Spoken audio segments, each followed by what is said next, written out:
Le damos un fuerte aplauso al Señor, querida iglesia. Él se lo merece, amén. Amén. ¿Lo cree así con todo su corazón? Gloria a Dios. Puede tomar su asiento allí en donde está.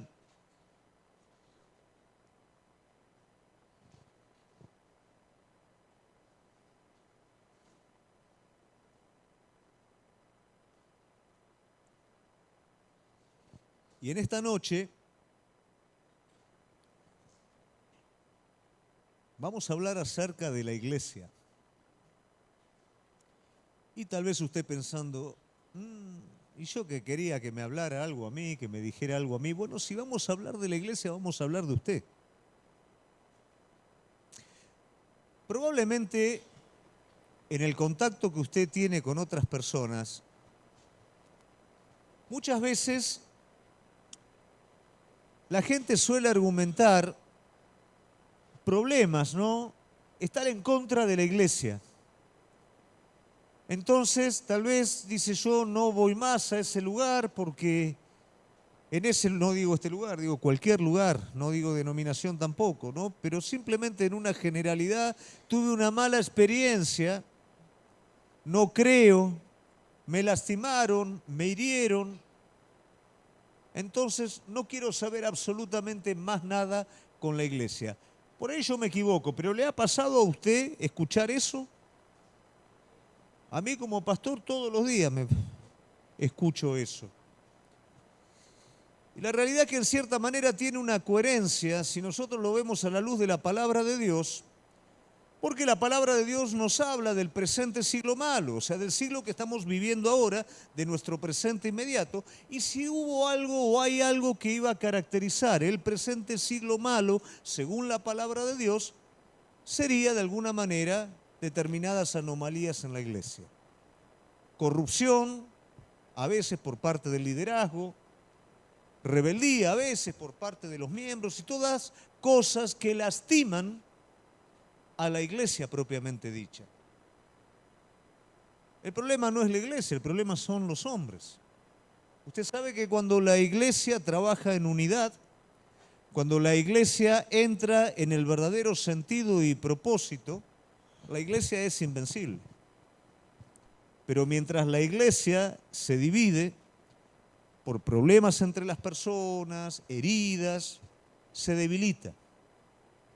Entonces muchas veces las personas suelen tomar una determinación. Y esa determinación es, yo con la iglesia no quiero saber nada. Yo tengo mi comunión con Dios, yo tengo mi lectura con Dios y hasta tengo mi área de servicio con Dios. Pero con la iglesia no quiero saber absolutamente nada. Y usted sabe que esto es un poquito incoherente, ¿no? ¿Por qué razón? Porque la iglesia es un cuerpo orgánico formado por Cristo como cabeza, nosotros como miembros del cuerpo, unidos en un mismo espíritu, con un mismo propósito y una misma labor. Entonces decir que yo fuera estoy haciendo las cosas bien porque adentro no estoy de acuerdo es una contradicción, es una incoherencia. Yo tengo que entender primeramente qué es la iglesia para Cristo. Bueno, Cristo señala que la iglesia es su novia, es su esposa. Esto nos habla de una pertenencia, nos habla de una comunión, de una identificación en propósito, en persona, en identidad. Entonces es muy difícil decir yo fuera, ¿no es cierto?, estoy bien. La palabra de Dios dice al respecto,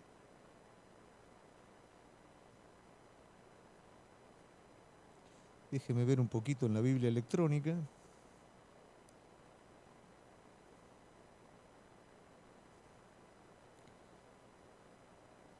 Y el espíritu y la esposa dicen, ven. Apocalipsis 22, 17. Así también vosotros, hermanos míos, habéis muerto a la ley mediante el cuerpo de Cristo, para que seáis de otro, del que resucitó de los muertos, a fin de que llevemos fruto para Dios. Romanos 7, 4. Definiéndonos de alguna manera la relación que tenemos con Cristo como iglesia. Quiero decir con todo esto que el criterio que fuera de la iglesia nosotros podemos es un grave error, porque fuera de la iglesia se cumplen dos aspectos negativos. Te debilitas vos y se debilita la iglesia también. ¿De qué manera? Es en la iglesia donde somos edificados. Mire, yo empecé a pastorear a los 24 años de edad. Tenía que pastorear personas de mi actual edad. Imagínate, era soltero y le tenía que dar consejos de matrimonio. Todas esas experiencias de años permitieron de alguna manera que el Señor trabajara, a veces tener que orar, que ayunar porque no sabía cómo resolver el asunto. Mi esposa también, jovencita, más jovencita que yo, unos meses más jovencita que yo.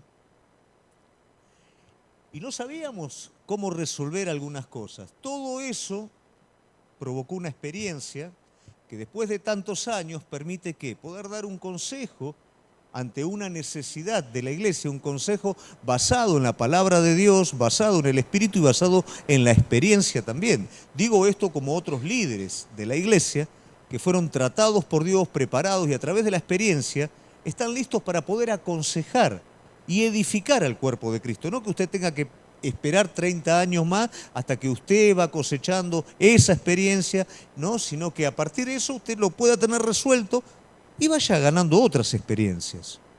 El cuerpo de Cristo permite que todos los santos que han atravesado las distintas dificultades y experiencias puedan estar derramando sobre el cuerpo edificación. Usted mismo tiene dones, tiene talentos, que si yo permanezco afuera de la iglesia, otro que no tiene el don y el talento que usted tiene, lo tiene que estar supliendo y no lo va a suplir como lo suple usted, porque eso fue algo que Dios le dio a su vida. Entonces la iglesia se debilita y usted se debilita. Y por supuesto, ¿quién gana aquí? El enemigo, que es aquel que trata de debilitar aquello que sabe que tiene la autoridad y la victoria sobre él. Estamos cantando acerca de victoria, pero ¿por qué lo estamos cantando? Porque es algo real. Cuando vos adorás a Dios, cuando vos proclamás la victoria de Cristo, el enemigo sabe, este lo está creyendo, este está creciendo. Algo tengo que hacer acá para que esto no avance. El enemigo sabe claramente cuando lo verdadero empieza a aferrarse, empieza a echar raíces, empieza a crecer. Y él, por supuesto, lo va a tratar de bajar. Si el enemigo logra debilitar la iglesia, el enemigo gana. Pero si la iglesia se mantiene unido, la iglesia vence. Ahora, para mantenernos unidos tenemos que trabajar. ¿De qué manera trabajamos? Negándonos a nosotros mismos. ¿Cuál es el gran problema que tenemos unos con los otros? La diferencia.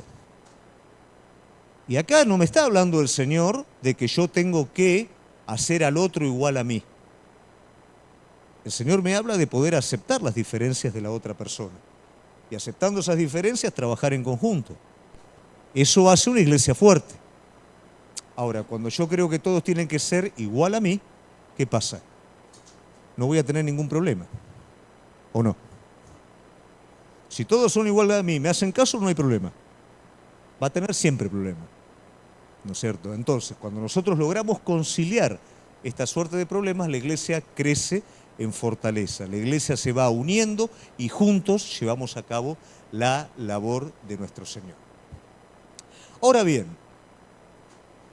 no vamos a hablar de la iglesia, vamos a hablar de vos, iglesia, y vamos a hablar de un tema muy particular que tiene que ver con la prueba y la aprobación.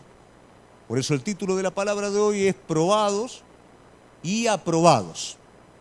Y para esto vamos a continuar, por supuesto, hablando de la iglesia, y vamos a tratar de nosotros entrar dentro de una iglesia muy particular que es la iglesia de Esmirna.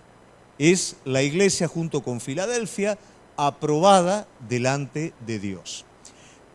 Pero algo que a mí me llamó mucho la atención mientras preparaba esta palabra era que si nosotros hoy tuviéramos enfrente en la actualidad y en el contexto actual las 7 iglesias, nos sería muy difícil señalar cuál es la iglesia aprobada y cuál no es la iglesia aprobada.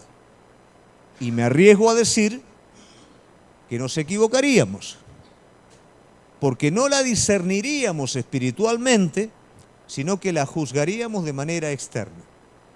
Y cuando nosotros vemos las distintas congregaciones a las cuales Cristo revisa y aprueba, nos parecería que el Señor está equivocado. Cada iglesia adquiere su característica por la cantidad predominante. ¿Qué quiere decir?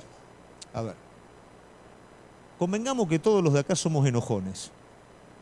No, ¿no? Hay algunos que son muy enojones acá. Somos enojones. Entonces, el 80% de la iglesia son enojones. ¿Cómo es la iglesia Centro Cristiano Calidad de Vida? Enojona. Y uno puede decir ahí, pero si yo no soy enojón. Bueno, pero te define la cantidad. Probablemente no eran todos tibios en la iglesia de Éfeso, pero la cantidad definía la característica de Éfeso. Y como eso, todo el resto de las iglesias. Ahora, lo maravilloso es que cuando el Señor comienza a explorar cada una de las iglesias, habla de la generalidad, pero también va achicando la particularidad. Pero hay unos pocos, o sea que el Señor los ve también. Hay una, Jezabel, un líder espiritual que está haciendo estragos dentro de la iglesia. O sea que él va de la generalidad, ¿no es cierto?, a la individualidad y revisa la iglesia porque la iglesia es importante para él. Y nosotros tenemos que entender esto, que el Señor va a tratar tu vida en lo cotidiano y lo va a hacer a través de la iglesia. El Señor va a hablar a tu vida en tu devocional privado, pero a través del cuerpo de Cristo también. Si nosotros logramos entender esto, vamos a crecer de manera sana. Si no, de lo contrario, nos vamos a equivocar y vamos a perder mucho tiempo en el camino. Pero a mí me gustaría que nosotros hoy prestáramos atención a una iglesia aprobada. ¿Cuántos quieren pertenecer a una iglesia aprobada? Amén. ¿Y usted quiere saber qué pasa en una iglesia aprobada? Bueno, vamos con eso entonces. Dice la palabra de Dios, abrimos en Apocalipsis, capítulo 2, 8 al 11.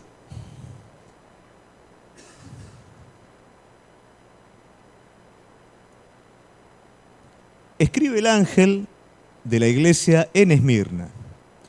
El primero y el postrero, el que estuvo muerto y vivió, dice esto: yo conozco tus obras y tu tribulación y tu pobreza, pero tú eres rico. Y la blasfemia de los que se dicen ser judíos y no lo son, sino sinagoga de Satanás. No temas en nada lo que vas a padecer. He aquí el diablo echará a alguno de vosotros en la cárcel para que seáis probados, y tendréis tribulación por 10 días. Sé fiel hasta la muerte, y yo te daré la corona de la vida. El que tiene oídos, oiga lo que el Espíritu dice a las iglesias. El que venciere no sufrirá el daño de la segunda muerte. Esmirna era un lugar muy particular, que aunque aquí aparece la iglesia de Esmirna como una iglesia humilde, Esmirna era un lugar próspero. Se la conocía como la gema, la perla de Asia Menor. Era un lugar comercial donde había todo lo que usted se pueda imaginar y era también un lugar que era excelente para una iglesia. Recuerdan que habíamos hablado que Pablo deseaba ir a Roma. ¿Por qué razón? Porque era la manera que el evangelio podía estar desparramándose por todos lados. Ese evangelio a los gentiles que el Señor le dio en Roma era el lugar estratégico. Pablo amaba eso. Bueno, en Esmirna era un lugar similar. Era un lugar en donde era clave para la predicación del evangelio, era un lugar de comercio donde se repartiría todo a lo largo y a lo ancho del mundo. Por supuesto, siempre va a haber una oposición espiritual cuando hay una buena oportunidad de parte de Dios. Este lugar se lo conocía por la idolatría. Había una calle que se llamaba La Dorada y en esa calle estaban todos los templos de los distintos dioses, ¿no? Zeus, Cibeles, Esculapio, todos los dioses estaban ahí. Y eso hacía que toda la gente fuera a Esmirna, adorara, pero hasta ahí no había problema. Habían adoradores de Zeus, adoradores de Cibeles, no había ningún problema. Pero algo que nosotros debemos de conocer en la iglesia, cuando hablamos de la iglesia, que el enemigo tiene un propósito definido. El enemigo no tiene problema con vos. El enemigo tiene problema con Cristo y por supuesto tiene problema con su esposa y su novia, que es la iglesia, y vos estás adentro de todo esto. Entonces, ¿qué pasa? El enemigo de alguna manera quiere hacer algo, y algo que él tiene la capacidad de hacer es cambiar, es mutar, es adaptarse a las cosas, y cuando ve que realmente esto no provoca nada en la iglesia de Esmirna, dice, vamos a hacer algo mejor. Vamos a hacer que Roma, que es imperio, sea adorada en el espíritu. ¿Qué quiere decir esto? Esmirna comenzó a adorar el espíritu de Roma. Y no demoró mucho tiempo más en que esa adoración se convirtiera en algo más complicado todavía, que era la adoración al César, al emperador.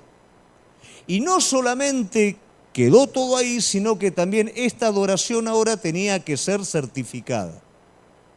O sea que la persona de Esmirna debía de ir al templo, debía de hacer una pequeña ofrenda aromática, debía de confesar que el emperador era el Señor, le daban un certificado y con ese certificado se iba contento a casa.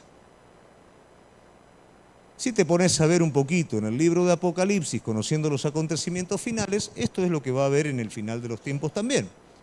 Pero ya se está dando en esta época.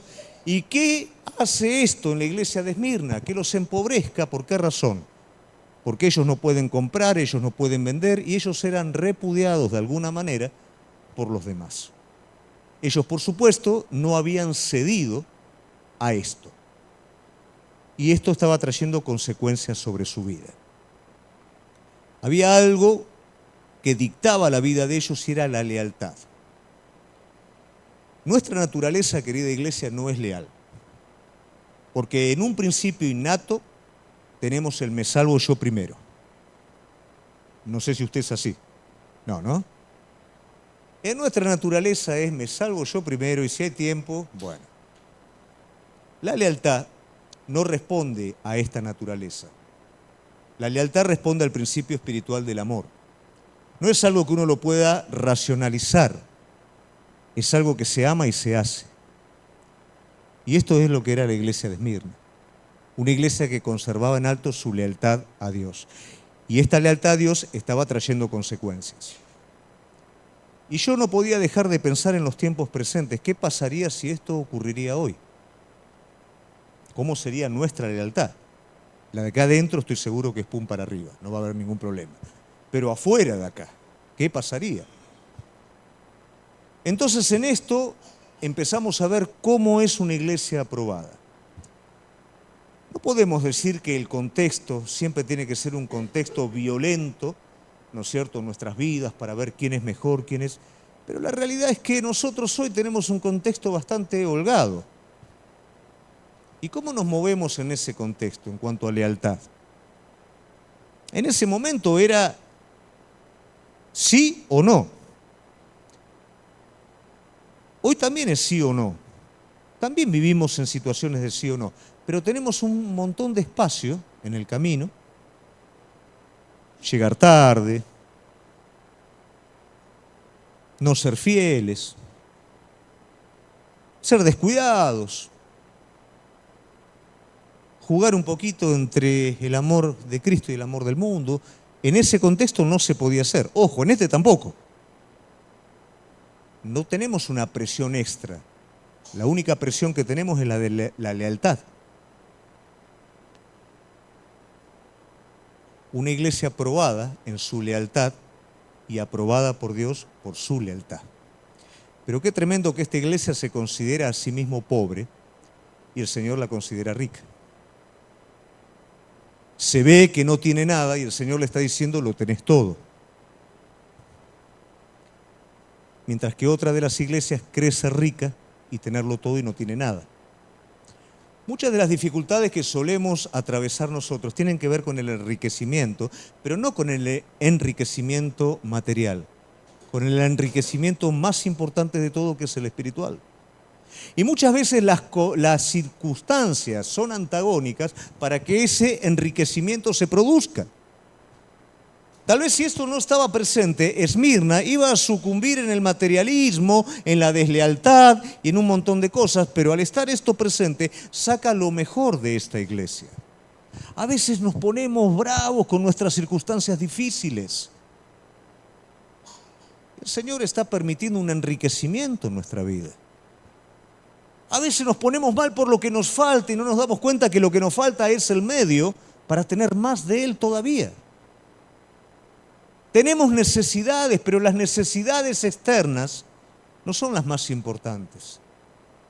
Las necesidades interiores son las más importantes, porque aún teniéndolo todo, puedo seguir siendo pobre, puedo seguir siendo miserable.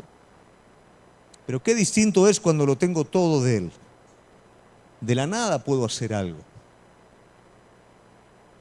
Dios quiere enriquecer la vida de cada uno de nosotros. Y cada circunstancia por la cual tenemos que atravesar es un medio divino. ¿Por qué? Porque este Padre de amor nunca te dejó. Este Padre de amor que vos tenés tiene graduada la circunstancia que cada uno de nosotros tenemos que vivir. Y a veces queremos que esa circunstancia salga de nuestra vida, pero esa circunstancia es el medio enriquecedor que el Señor tiene para vos. Todas las demás iglesias, menos Filadelfia, eran prósperas. Pero qué tremendo. Hoy, en el siglo presente, la única iglesia que quedó en pie de esa época, ¿sabes cuál es? Esmirna. Todas las demás son ruinas. Esmirna es la única iglesia que quedó en pie. Una iglesia aprobada. Una iglesia que nos desafía en el presente. Cuando tenemos todos no desafiamos a nadie. Pero qué distinto es cuando alguien ve que lo más importante de tu vida no tiene que ver con lo que tenés, sino con lo que sos. A veces lo que nos falta suele ser el medio divino para hacer lo que Cristo nos quiere llevar a hacer. Amén. Capítulo 2, versículo 9. Yo conozco tus obras, tu tribulación y tu pobreza. Cuando habla de tribulación y pobreza está hablando de constricción espiritual y lógicamente de falta de medios materiales. Pero acá viene lo más importante de todo. Yo conozco. Aquel que tiene el control de todas las cosas es el que conoce. ¿Cómo nos conoce Él? Nos conoce en medio de la tribulación como leales, nos conoce en medio de la dificultad como personas ingratas. La realidad que Él está conociendo a su iglesia leal en el medio del momento difícil. ¿Cómo nos movemos nosotros en los momentos difíciles? Si yo no tuviera esto sería mejor. Mentira. Somos como somos en los momentos difíciles, en los momentos de prosperidad. Y el Señor está diciendo, yo te conozco. Hoy te está diciendo, yo sé lo que estás pasando. Yo te conozco en esta tribulación, en esta dificultad. Pero algo nos tiene que quedar claro, iglesia, porque si no, no vamos a crecer. No toda tribulación es producto de la lealtad y de la fidelidad a Dios. No todo sufrimiento es producto del testimonio de Cristo. Muchas veces nuestra rebeldía, nuestra disciplina divina, lleva mucho tiempo en ser tratada. Y muchos de los sufrimientos no tienen que ver con que yo estoy siendo leal y estoy siendo testimonio a Cristo y me persiguen por amor a Él, porque no niego su nombre, sino muchos de los sufrimientos tienen que ver con lo duro que soy, porque no aflojo. Porque el Espíritu Santo me marca algo y no aflojo, y no quiero, y la hago larga, y sufro, y pierdo tiempo. Pero eso también Él lo conoce. Y tenemos un Padre tan hermoso, que si me pongo duro, Él va a trabajar para que me ablande.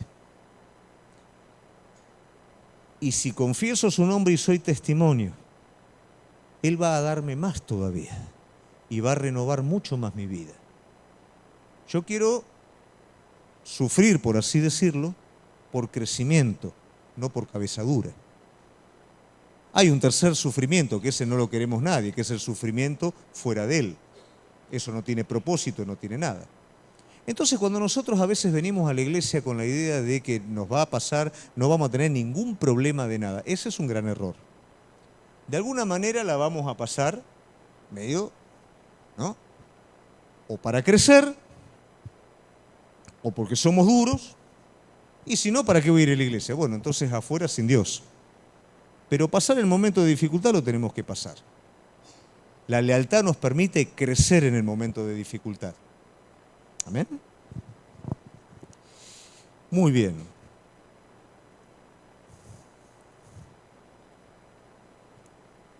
Vamos al 2:10. No temas en nada lo que vas a padecer. He aquí el diablo echará a alguno de vosotros en la cárcel para que seáis probados. Y tendréis tribulación por 10 días. Sé fiel hasta la muerte y yo te daré la corona de la vida. No lo saques, déjalo ahí. Tenemos, gracias a Dios, valga la redundancia, un Dios que nos habla con anterioridad lo que va a suceder. ¿Qué le dijo a Jeremías? Pelearán contra ti, pero no te van a vencer. ¿Qué le dijo a Pedro? Pedro, me vas a negar 3 veces. ¿Qué le dijo a Pablo? Vas a ver lo que es padecer por el ministerio. ¿Qué quiere decir todo esto? Que el Señor nos habla con anterioridad. Lo que pasa es que a veces no queremos escuchar y nos viene la cosa y nos agarra de golpe porque no escuchamos la advertencia que el Señor nos está dando. Dijimos que la dificultad nos va a llevar a un crecimiento, a una renovación, pero lo bueno de todo esto es que Él te advierte antes. Él te habla de lo que va a pasar. Él que te dice, en el mundo, ¿qué vas a tener? Pero confía en mí que yo vencí al mundo. O sea, en medio de la aflicción que vos vas a tener, yo te voy a hacer más que vencedor en este mundo. Las aguas no te van a negar, porque yo estoy contigo. Él te lo advierte, Él advierte lo que va a pasar, como le está advirtiendo a la iglesia. Iglesia, esto es lo que va a pasar. Yo te conozco, esto es lo que va a estar aconteciendo. Pero lo tremendo de todo esto, que no dice Él solamente qué es lo que va a acontecer, sino que dice por qué va a acontecer eso. Y esto me vas a ayudar vos. ¿Por qué va a acontecer esa dificultad? ¿Qué dice ahí? Pero ahí ¿qué dice? El diablo echará a alguno de vosotros en la cárcel para que seáis... ¿Quién? El diablo. Entonces, no solamente el Señor le está diciendo a la iglesia lo que va a acontecer, sino le está diciendo por qué va a acontecer eso. Porque el enemigo va a estar obrando. El enemigo va a estar trayendo un conflicto sobre la iglesia. Va a estar atacando. Y uno dice, el Señor permite que el enemigo, de alguna manera, no directamente, pero indirectamente, coopere en la obra de Él. El enemigo, por supuesto, va a tocar continuamente todo lo que sea Dios y todo lo que sea la obra de Dios para frustrarla. Pero Dios, gracias a su Espíritu Santo, obra en nuestras vidas de manera que ese ataque del enemigo se pueda dar vuelta en victoria. El enemigo no los pudo vencer. El enemigo obró contra ellos, el enemigo los tentó, el Señor le advirtió, pero el Señor es el que dice hasta ahí. A veces tenemos miedo de lo que el enemigo pueda hacer en nuestra vida. La realidad es que lo peor que el enemigo puede hacer en nuestra vida es mantenernos al margen de la salvación de Cristo, es mantenernos endurecidos a la guía del Espíritu Santo. Cuando vos querés hacer la voluntad de Dios, por supuesto, el enemigo va a intentar frenar, va a intentar detener, pero cuando vos estás en el centro de la voluntad de Dios, Él te conoce.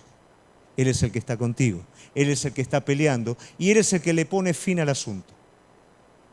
Cuando todo sea lo que tiene que ser y haga lo que tiene que hacer, se termina ahí. Porque soy yo el que tiene el control sobre todas las cosas. Entonces vamos viendo que alguien aprobado en esta iglesia estaba siendo alguien, ¿no es cierto? O estaban siendo miembros del cuerpo que estaban pasando momentos de dificultad. ¿Cuántos de los que estamos acá hoy estamos pasando momentos de dificultad? Una iglesia aprobada es una iglesia que sabe tomar el momento de dificultad y convertirlo en fortaleza. Es una iglesia que sabe tomar la debilidad y convertirla en el poder de Dios, porque en esa debilidad Dios se glorifica y en esa debilidad Él se fortalece a través de nosotros. Cuando nosotros somos fuertes en nosotros mismos, creemos que no lo necesitamos. Pero cuando nosotros vemos que los desafíos nos superan, es cuando realmente entendemos que si Él no hace la obra, es todo en vano, nosotros no podemos. Pero en todo ese proceso, Él te está diciendo, yo te conozco, Él te está diciendo, mirá qué va a pasar, Él te está diciendo, va a pasar, y es el enemigo el que va a estar obrando. Volvemos de nuevo. Tendréis tribulación por 10 días y hasta le da el tiempo y todo. Va a haber un lapso, va a haber un tiempo determinado de esta tribulación. Advierte, señala cuál es la razón y señala el tiempo. Tiene un tiempo definido, como también tu aflicción tiene un tiempo definido. El tiempo definido en el que cumpla el propósito que tiene que cumplir. Y una vez que eso está terminado, que esa prueba está terminada, ¿qué pasa? Pasás para el otro lado. ¿Cuál es la función de una prueba? Confirmar lo que aprendiste, practicar lo que teóricamente sabés, pasar a una etapa nueva de crecimiento. Para eso somos probados. No es porque el Señor dice, a ver qué van a hacer. No, no, no. Nosotros tenemos que saber qué va a pasar. Tenemos que enfrentarnos a esa realidad. Ser probados es ser consolidados, es ser establecidos, es ser desarrollados en lo que Él quiere hacer en nuestra vida. Y una iglesia aprobada por Dios iba a ser una iglesia, por supuesto, probada. Amén. Y dentro del 2.10 dice, Dios nos advierte de manera completa. A ver, Dios nos advierte de manera completa. No, el 2.10 dice, y Dios nos alienta hasta el final. Dice, sé fiel hasta la muerte y te daré la corona de la vida. Y yo cuando preparaba esta parte, este punto, lo relacionaba con mi actividad, ¿no? Que es el entrenamiento de las personas. Y yo veía una carrera. Cuando la persona va adelante, está fusilado. Le duelen los músculos, se queda sin aire. ¿Qué es lo que le dice su cabeza, su sentimiento? Ya está. Ahora, el amigo que está al lado o los familiares que están al lado, ¿qué es lo que le dicen? Dale, metele. Bueno, ese es el cuadro. Los integrantes de la iglesia de Esmirna estaban corriendo de la manera correcta. Y Él les está diciendo de al lado, dale, permanecé, sé fiel, seguí adelante. Él los está alentando para que no claudiquen en el camino. Hay una forma en los que corren que se llama subidón. El subidón es cuando uno va corriendo, tiene ganas de dejar, pero entra en un estado en el que pierde el sentido del dolor físico, del cansancio, y es como que puede correr y puede correr el doble de lo que está corriendo y no siente absolutamente nada. Este es el deseo que tienen todos los corredores. Yo quiero entrar en ese estado porque en ese estado no renuncio, no tengo ganas de renunciar, lo único que tengo ganas es de seguir corriendo y de seguir corriendo. Subidón se llama. Y usted sabe que nosotros tenemos un subidón espiritual.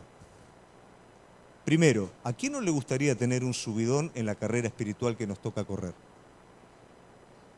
Nosotros lo tenemos. Y es el Espíritu Santo de Dios. Mientras nosotros queremos correr esta carrera en nuestras propias fuerzas, nos cansamos, nos duelen los músculos, queremos renunciar. Y aunque el aliento de Él esté presente, diciendo yo estoy contigo y todo, siento que no doy más, siento que no quiero más, siento que no llego. Pero cuando el Espíritu Santo renueva tus fuerzas, es como dice la palabra de Dios, levantá fuerzas como las águilas. Y vos decís, ya estaba llegando al final, pero ahora me como toda la ruta. Ahora puedo seguir adelante con todo lo que tengo porque no me canso. ¿De dónde vinieron esas fuerzas? Del Espíritu Santo de Dios, por supuesto. Jesús se presenta en esta iglesia como el que estuvo vivo, el que murió, el que volvió de nuevo a estar vivo. ¿Qué le está diciendo a esta iglesia? Yo sé por lo que estás pasando. Yo sé que en estos momentos te sentís que ya no te queda más nada, porque yo lo viví, porque yo lo pasé, porque yo llegué a ese punto. Pero ¿por qué te estoy alentando, iglesia? Porque yo vencí. Te estoy alentando porque yo salí de ese lugar. Y si yo lo hice, vos también lo podés hacer. Y en estos momentos, iglesia, estás siendo aprobada delante de mí, porque te estás manteniendo. No estás haciendo cosas espectaculares. Vos, tal vez hoy digas, pero no puedo hacer esto, no puedo hacer lo otro. Tal vez no estás haciendo cosas que te gustarían hacer, pero te estás manteniendo en aquello a lo cual Dios te llamó. Te estás manteniendo fiel, te estás manteniendo leal. Estás siendo aprobado y conocido por Él. Dios quiere una iglesia aprobada. Y una iglesia aprobada va a ser probada. Y mientras sos probado vas a ser alentado. Pero acordate de algo. Tenés que darle el lugar al Espíritu Santo. Tenés que entrar en ese subidón natural, pero de manera espiritual. Tenés que ser lleno del Espíritu Santo de Dios, para que Él te saque los dolores de la carne, para que Él te abra los ojos de la esperanza y de la fe, para que Él te dé esas fuerzas que no son naturales. Lo necesitamos cada uno de nosotros, iglesia. Esto que estamos viendo no es un romance, no es algo fácil. Lo que pasaron ellos no fue algo fácil. Pero qué tremendo cuando el Señor puede decir, esta es mi iglesia aprobada. Tenemos Filadelfia, que es otra historia, ¿no? Pero a esa iglesia que más o menos parecido a Esmirna le está diciendo, y puse delante de vos una puerta abierta que nadie puede cerrar. ¿Quién se imaginaría una oportunidad en medio de la aflicción? Bueno, eso es lo que hace Él. Y no te extrañe que en medio de la prueba, en medio de esa corrida, Dios abre una puerta de oportunidad. A veces nosotros queremos la puerta separada de ese proceso. Pero Él tiene una puerta abierta también para vos. ¿Te sentís pobre? ¿Estás siendo leal a Él? Déjame decirte que sos rico. ¿Te gustaría tener otro montón de cosas? En su momento y en su tiempo y en la voluntad de Él lo vas a tener. Pero Él está permitiendo en este tiempo presente que nada robe lo más importante, que vos puedas ser probado y aprobado por Él, y que cada uno de nosotros podamos ser probados y aprobados como iglesia. Amén. Los invito a ponerse de pie.